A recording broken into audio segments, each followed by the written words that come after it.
so it might not be a real good quality picture.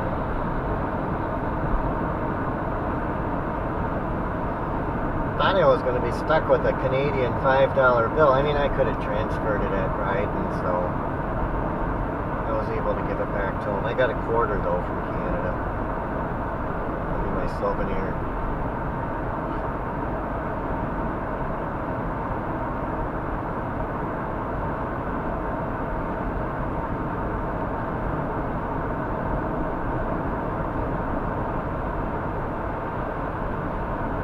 I did some swinging at that first place. I swung that hammer.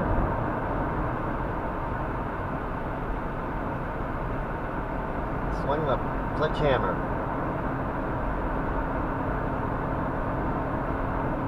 It's like splitting wood. The first place was the best place, and they didn't have it looking real fancy or anything. They just had the basics. So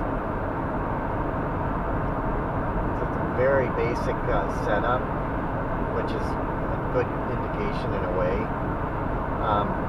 When they start getting everything all fancy, then you know, oh, now I got to pay for the upgrades and the updates of the buildings and everything.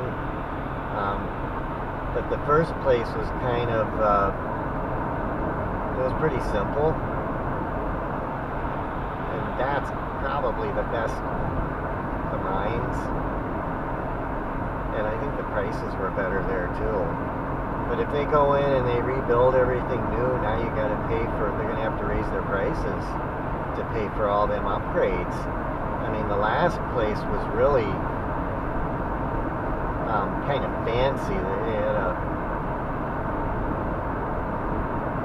almost more like institutionalized. That's, I don't really, that's not good for the pocketbook, I guess.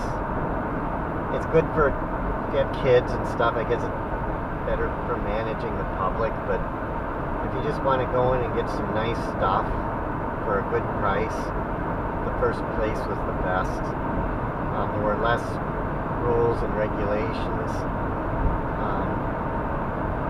You could bring your own tools, you could use whatever you wanted. I mean, you couldn't use any power tools. So I'd say the best mine was the first one. But if you're looking for massive, like something that you want to make a sphere out of, or you want to make cabicons out of, the last place that we visited would be an absolute, you'd have to go there. The other ones, you can't make cabicons out of them. Crystal clusters or jewelry, unless you want to make a ring or something. But I don't even know if you could make a ring with that unless you bought one of their higher end specimens or found something exceptional.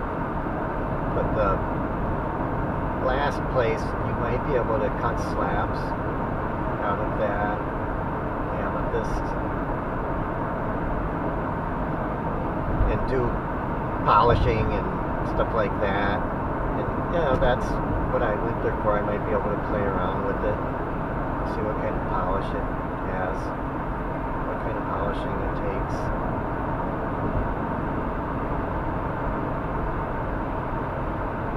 But it's kind of expensive. I might have paid a little bit more than I should have.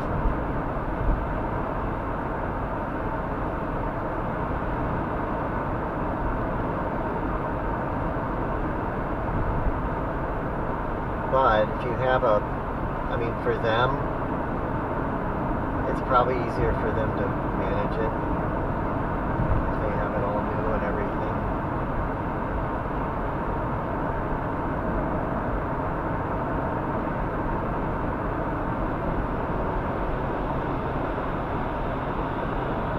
They kind of had it set up so you have to go through that shop in order to get out to the field.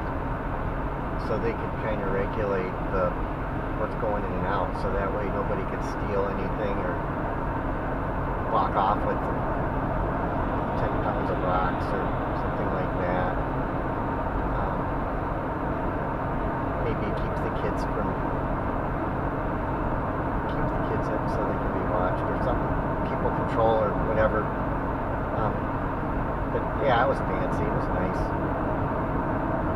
But it was $6. I think it's $6 Canadian a pound. I hope I didn't overpay. I didn't buy a bunch of stuff, but I enjoyed myself.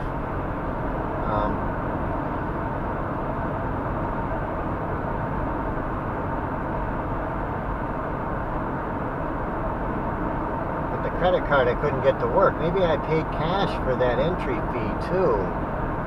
Maybe the card never worked for any of it.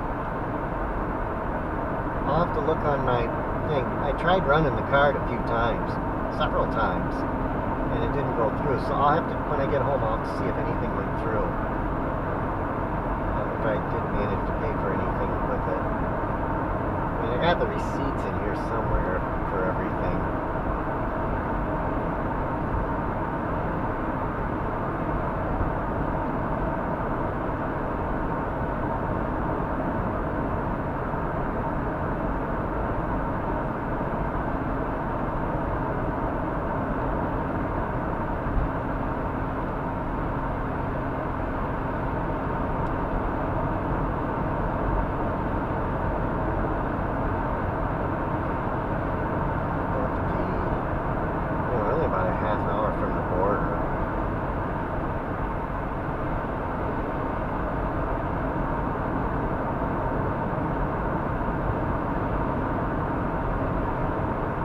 So I'm a little bit out of my area, a little bit out of the comfort zone.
Guy slowed down and I slowed down in front of a truck.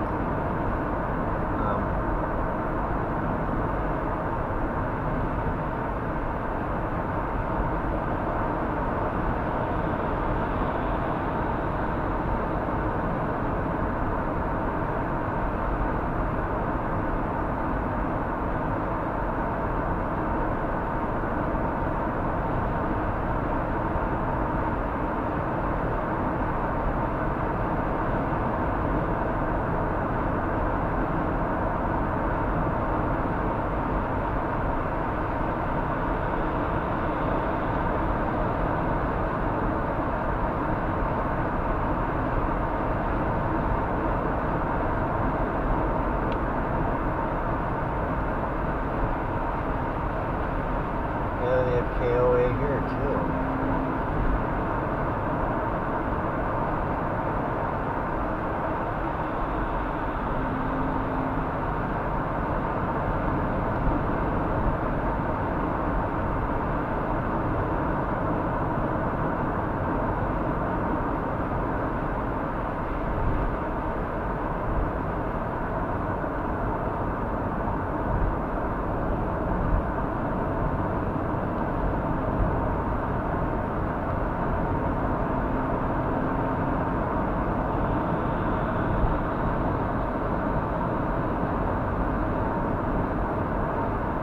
Give motorcycle space.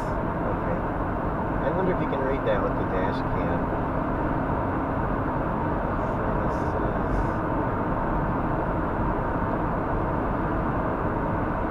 Yeah, that's where I stopped.